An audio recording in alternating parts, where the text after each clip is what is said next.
शून्य से शिरोमणि। और इस अध्ययन श्रृंखला में हम बाइबल के लगभग 9 पात्रों पर विचार कर चुके हैं और आज हम इस कड़ी के 10वें भाग में एक ऐसे व्यक्ति पर विचार करेंगे जिस पर उसके पिता की भी दृष्टि नहीं थी। वो भी ये उम्मीद नहीं करता था कि उसके पुत्र में ऐसी कुछ योग्यताएं हैं कि वो परमेश्वर के दास के सामने लाया जाए, और इसलिए वो अपने 7 पुत्रों को तो लाता है लेकिन 8वें पुत्र को वो छोड़ देता है। और सिर्फ वो घर में ही नहीं, लेकिन वो पुत्र घर से दूर भेड़ बकरियों को चरा रहा है। और तब जब परमेश्वर का दास पूछता है तब उसकी ढूंढाई होती है और उसको लाया जाता है। परमेश्वर ऐसे पात्रों को, ऐसे लोगों को जिन पर किसी की दृष्टि नहीं होती, जो नहीं सोचते कि इनमें कोई विशेष योग्यता है, वहीं से वो अपने काम को शुरू करता है। और आप समझ गए होंगे कि मैं किस पात्र के विषय में अभी कह रहा हूं। जी हाँ, ये दाऊद है। और जब परमेश्वर शाऊल की 2 गलतियों से रुष्ट हो जाता है और तब वो शमूएल से कहता है कि तू यिशै के घर में जा और उसके पुत्र का राजा के रूप में अभिषेक कर। और परमेश्वर की आज्ञा के अनुसार शमूएल आता है, और जब वो आता है तो वो यिशै के पुत्रों पर दृष्टि डालता है। और जब उसकी दृष्टि सबसे बड़े बेटे पर जाती है और वो सोचता है कि निश्चय यही होगा जो कि राजा बनाया जाएगा या जिसका मुझको अभिषेक करना है।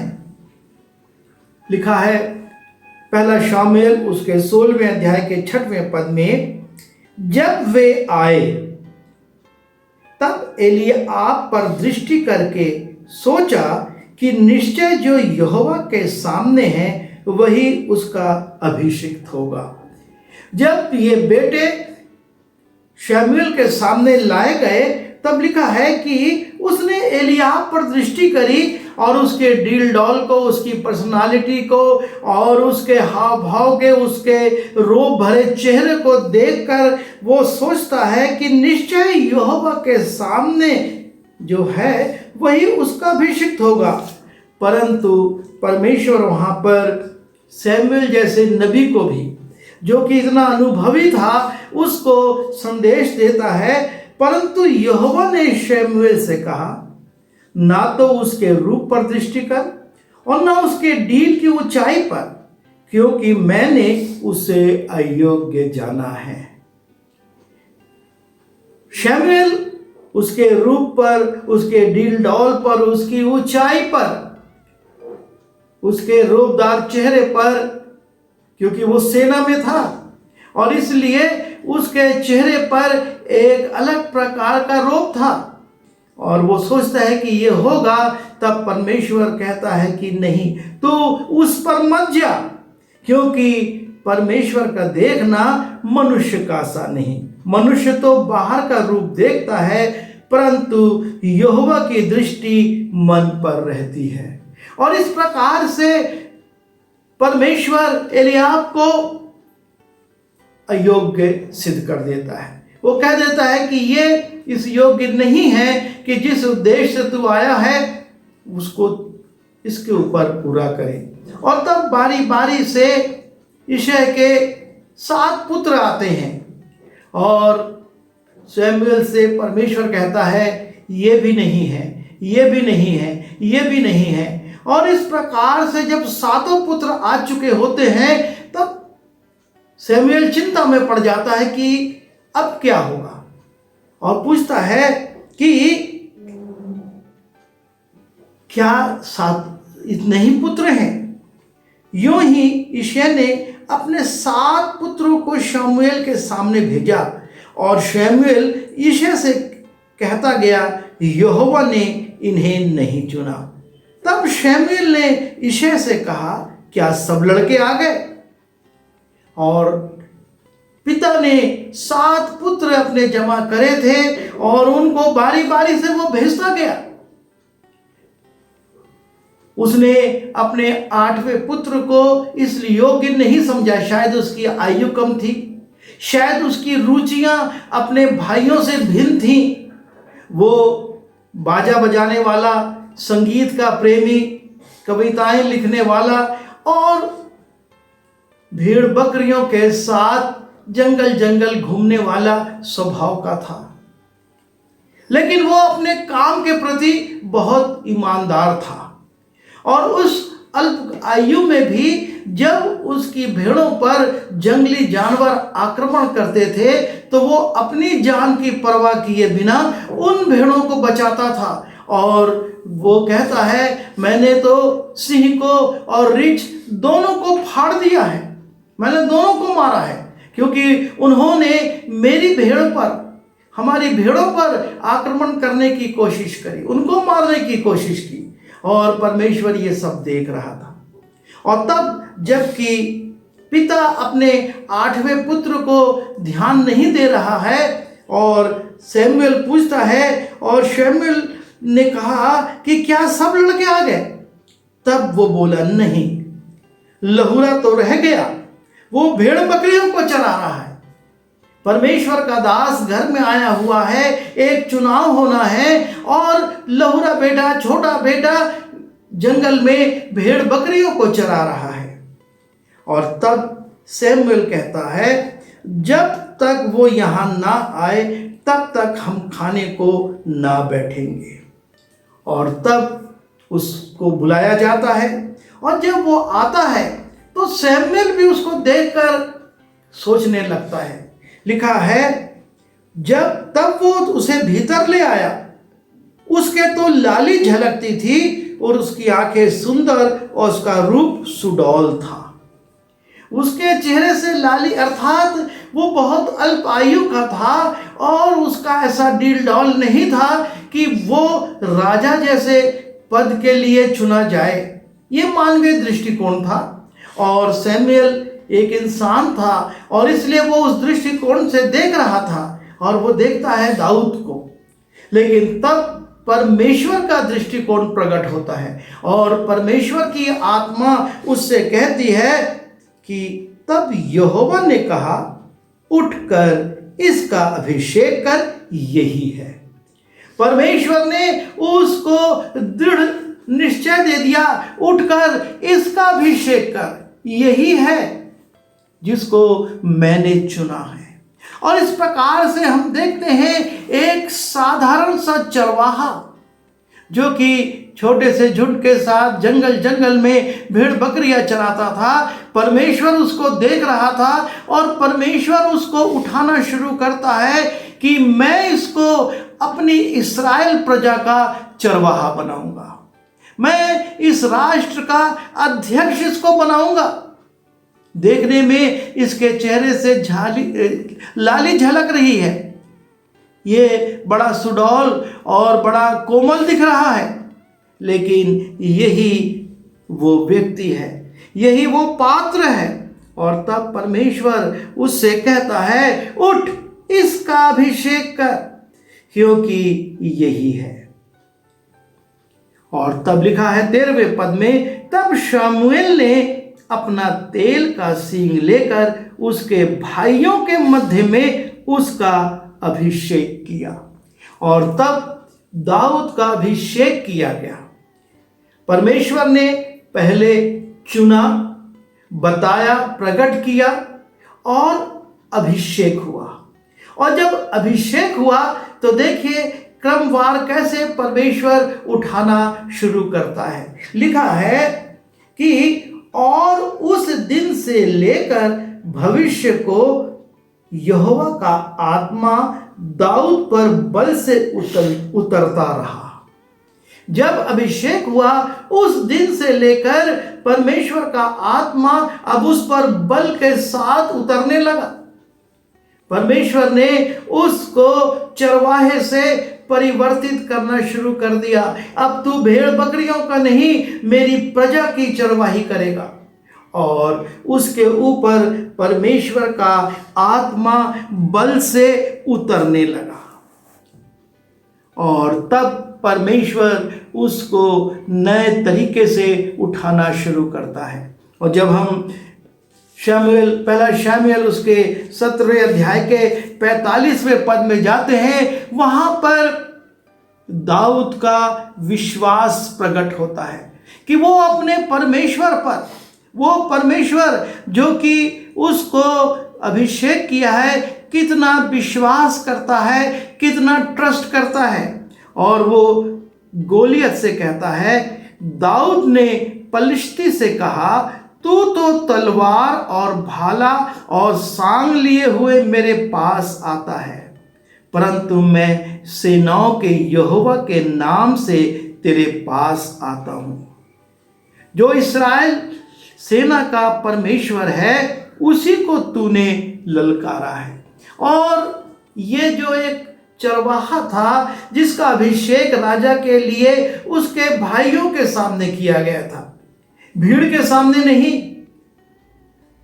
उसका अभिषेक नगर के लोगों के सामने या देश के लोगों के सामने नहीं, किसी उद्घोषणा के साथ नहीं, लेकिन गुप्त में परिवार के बीच में जिसका अभिषेक किया था, अब परमेश्वर उसको अपनी आत्मा से परिपूर्ण करके लोगों के सामने प्रकट कर रहा है कि जो मेरा चुनाव है उसको तुम देखो।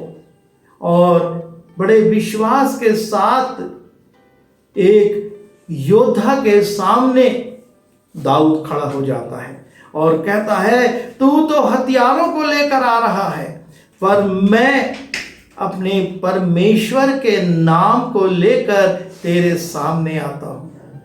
और लिखा हुआ है, और हम जानते भी हैं कि दाऊद ने पलिश्ती पर गोफन और एक ही पत्थर के द्वारा प्रबल होकर उसे मार डाला।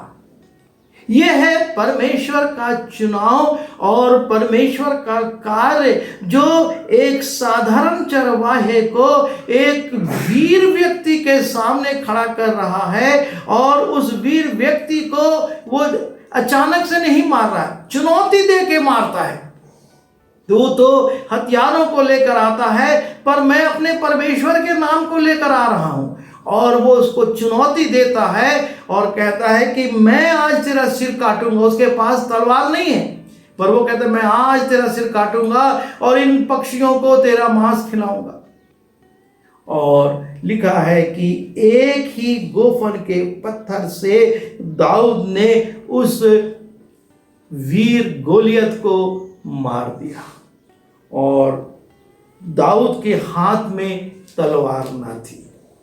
तब दाऊद दौड़कर पलिश्ती के ऊपर खड़ा हुआ। उस वीर पलिश्ती से अब वो डर नहीं रहा है, उसको इतना विश्वास है कि मेरी गोफन के पहले पत्थर ने वो काम कर दिया है कि अब ये कुछ नहीं कर सकता, ये मर चुका है। और दौड़कर वो उसके ऊपर, उसकी देह पर खड़ा हो गया और उसकी तलवार पकड़कर म्यान से खींची और उसको घात किया और उसका सिर उसी तलवार से काट डाला। यह है परमेश्वर की सामर्थ। जो आत्मा उस पर बल से उतरता था, उस आत्मा की सामर्थ से न सिर्फ उसने साक्षी दी कि मैं परमेश्वर के नाम को लेकर आ रहा हूं, लेकिन उसने उस पत्थर को जब प्रार्थना के साथ, विश्वास के साथ गोलियत के ऊपर चलाया, एक ही पत्थर से वो गिर गया और उसको सोचने की जरूरत नहीं पड़ी, उसने डरने की जरूरत नहीं पड़ी कि देखे अब ये पलटी खाएगा, अब ये ऐसा होगा। नहीं, वो दौड़ा और उसके ऊपर चढ़ गया और उसके ऊपर खड़े होकर उसी की तलवार खींची और उसी की तलवार से उसकी गर्दन को काट दिया। वो साधारण तलवार नहीं थी, वो साधारण व्यक्ति चला नहीं सकता था। और दाऊद जैसा साधारण कद काठी का व्यक्ति उस तलवार को उठाकर, खींचकर और गोलियत के सिर को काट देता है। वो अपनी सामर्थ्य से नहीं पर परमेश्वर की सामर्थ्य से करता है। और तब हम देखते हैं कैसे राष्ट्र के सामने उसकी महिमा होती है। राष्ट्र के लोग उसकी महिमा को देखते हैं कि यह है परमेश्वर का अभिषिक्त। और लिखा है कि जब लोग, पहला शामुएल उसके 18वें अध्याय के 6वें पद में, जब दाऊद उस पलिश्ती को मारकर लौटा आता था और वे सब लोग भी आ रहे थे, तब सब इस्राएली नगरों से स्त्रियों ने निकलकर डफ और तिकोने बाजे लिए हुए आनंद के साथ गाती और नाचती हुई शाऊल राजा के स्वागत में निकली। और वे स्त्रियां नाचती हुई एक दूसरी के साथ ये गाती गईं, शाऊल ने तो हजारों को परंतु दाऊद ने लाखों को मारा है। वो दाऊद जिसको कोई जानता नहीं था, वो दाऊद जिसने कोई युद्ध नहीं करे थे, वो दाऊद जो किसी ऊंचे पद पर नहीं था, लेकिन परमेश्वर ने लोगों के मन में एक गीत डाल दिया और वो दाऊद की प्रशंसा में गीत गाने लगे कि शाऊल ने तो हजारों को लेकिन दाऊद ने लाखों को मारा। यह है परमेश्वर का काम, जो कि एक साधारण व्यक्ति को उठाते उठाते अब इस पद पर ले आया है, इस स्थान पर ले आया है कि राष्ट्र के लोग उसके लिए गीत गा रहे हैं कि उसने लाखों को मारा है। ये बात जरूर से उस राजा को, जिसके अधीनता में दाऊद था, बुरी लगी, लेकिन एक सच्चाई थी। और परमेश्वर ने दाऊद के लिए उस राष्ट्र के सामने एक महिमा मंडित रूप खड़ा कर दिया। लोग मानने लगे कि हाँ, दाऊद एक ऐसा जन है जो हमारे लिए लाखों को मार सकता है। और तब परमेश्वर वहां नहीं रुका, लेकिन उसने बढ़ाना शुरू करा। और लिखा हुआ है कि न सिर्फ उसने इस गोलियत को मारा, लेकिन वो राजा का दामाद भी बन गया। जब हम पहला शमूएल उसके 18वें अध्याय के 25वें पद में जाते हैं, वहां पर शाऊल एक षड्यंत्र रचता है कि तू यदि इतने पलिश्तियों को मार देगा तो मैं अपनी बेटी की शादी तुझसे कर दूंगा। और तब लिखा है, तब शाऊल ने कहा, तुम दाऊद से यूं कहो कि राजा कन्या का मोल तो कुछ नहीं चाहता, केवल पलिश्तियोयों की 100 खलड़ियां चाहता है कि वो अपने शत्रुओं से पलटा ले। शाऊल की मनसा यह थी कि पलिश्ती दाऊद को मार डाले। वो षड्यंत्र रचता है, वो सोचता है कि इस रीति से एक प्रलोभन देकर कि मैं राजा की बेटी से विवाह करूं, पलिश्तियों के हाथ में पड़ जाएगा और 100 पलिश्तियों को मारने के लिए जब वो जाएगा तो ये पलिश्ती उसको मार देंगे। जब उसके कर्मचारियों ने दाऊद को ये बातें बताई, तब वो राजा का दामाद होने को प्रसन्न हुआ। जब ब्याह के दिन कुछ रह गए, तब दाऊद ने अपने जनों को संग लेकर चला और पलिश्तियों के 200 पुरुषों को मारा। राजा ने चुनौती दी थी 100 के लिए, लेकिन वो उसका दुगना करता है, 200 पुरुषों को मारा। तब दाऊद उनकी खड़लियों को ले आया और वे राजा को गिन गिन कर दी गईं, इसलिए कि वो राजा का दामाद हो जाए। और शाऊल ने अपनी बेटी मीकल को उसे ब्याह दिया। और इस प्रकार से ना सिर्फ परमेश्वर ने उसको विजयी बनाया, उसको ऊंचा उठाया, उसको शत्रुओं से बचाया और शाऊल के सामने ये प्रकट किया कि दाऊद को जो तुम समझ रहे हो वो उससे दुगना है। तुम सोच रहे थे कि 100 पलिश्तियों को मारना उसके लिए कठिन है, लेकिन वो 200 पलिश्तियों को मार कर लाया है ताकि तेरी बेटी से ब्याह कर सके। और इस प्रकार से राष्ट्र में उसको एक ऊंचा ओहदा मिल गया, वो ऊंचाइयों पर पहुंच गया, राजा का दामाद बन गया। और उसके बाद जब हम 19वें पद के 19वें पद में जाते हैं और उसके 8वें पद को देखते हैं, लिखा है तब फिर लड़ाई होने लगी और दाऊद जाकर पलिश्तियों से लड़ा और उन्हें बड़ी मार से मारा और वे उसके सामने से भाग गए। परमेश्वर दाऊद को उठाता जा रहा है। वो शून्य से ऊपर शिरोमणि बनने के लिए उठता जा रहा है।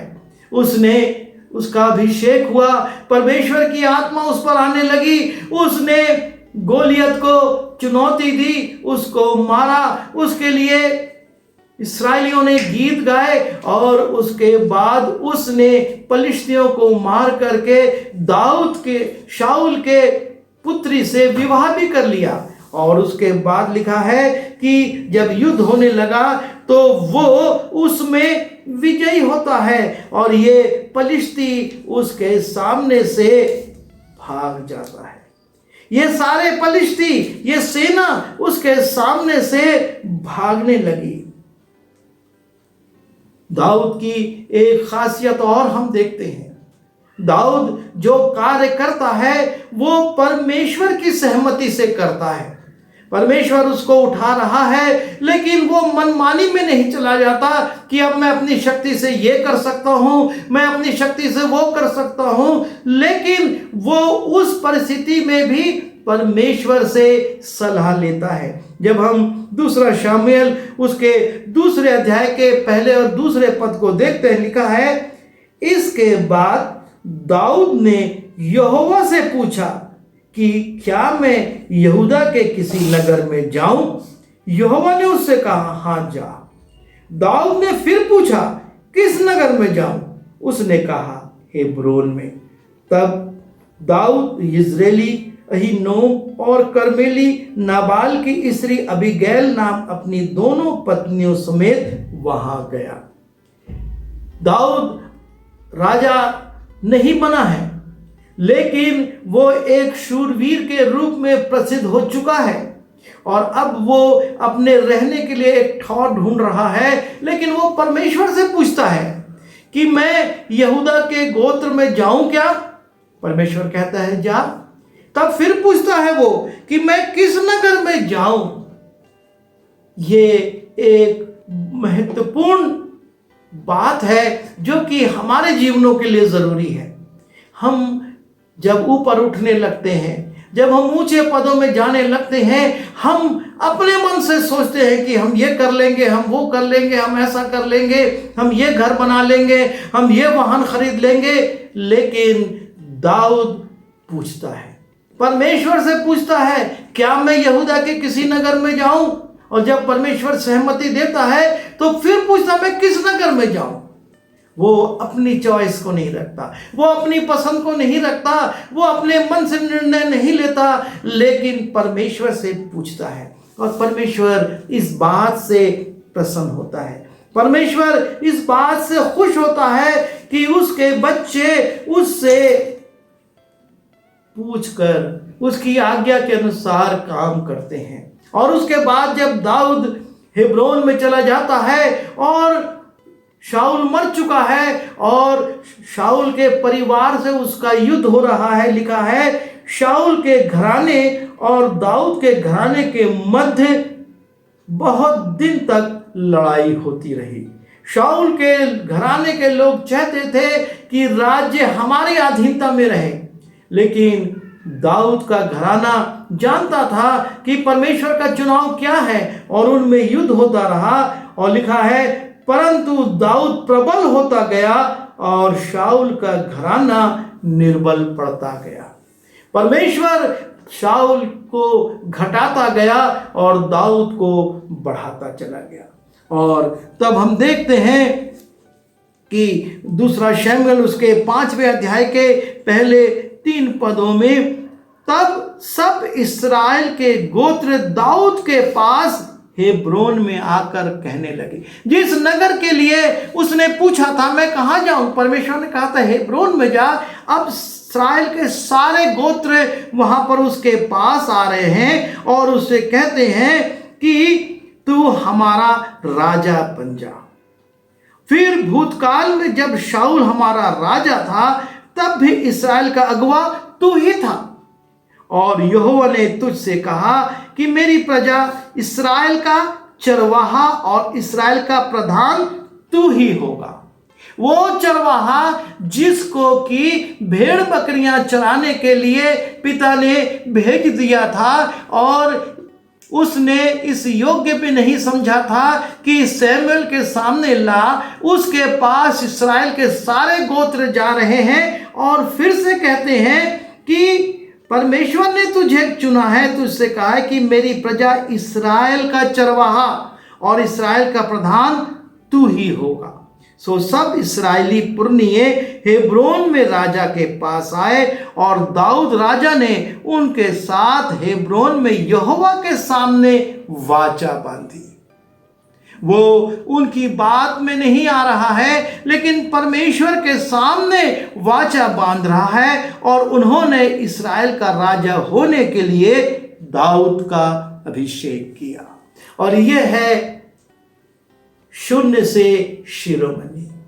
वो साधारण चरवाहा अब इस्राएल का चरवाहा बन गया है, और उसका अभिषेक किया जा रहा है कि वो अब पूरे इस्राएल का राजा हो। यह है परमेश्वर का काम। और परमेश्वर ने न सिर्फ उसका अभिषेक किया, लेकिन उसको राजा बनाने के बाद उससे एक और वाचा बांधी कि मैं तेरे वंश को हमेशा स्थिर रखूंगा। जब हम दूसरा शमूएल उसके 7वें अध्याय के 12वें और 13वें पद में जाते हैं, लिखा है, जब तेरी आयु पूरी हो जाएगी और तू अपने पुरखाओं के संग सो जाएगा, तब मैं तेरे निज वंश को तेरे पीछे खड़ा करके उसके राज्य को स्थिर करूंगा। मेरे नाम का घर वही बनाएगा और मैं उसकी राजगद्दी को सदैव स्थिर रखूंगा। और इस प्रकार से परमेश्वर न सिर्फ दाऊद को लेकिन उसके वंश को भी शिरोमणि बनाता है, उसके वंश को भी उठाता है।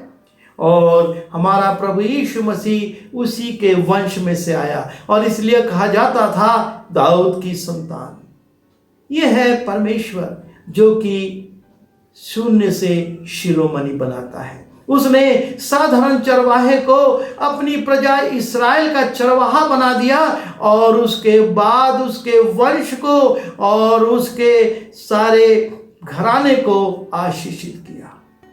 परमेश्वर यही आशीष उन प्रत्येक को जो बहुत साधारण समझे जाते हैं, शायद परिवार में उनका कोई मान सम्मान नहीं है, शायद परिवार में वो बहुत छोटे हैं, बहुत छोटे समझे जाते हैं, पर यदि परमेश्वर से उनका संबंध ठीक है, परमेश्वर की आज्ञा में वो चलते हैं, परमेश्वर की इच्छा को पूरा करते हैं और उनका मन परमेश्वर की ओर लगा हुआ है, तो परमेश्वर उनको वहीं से उठाएगा।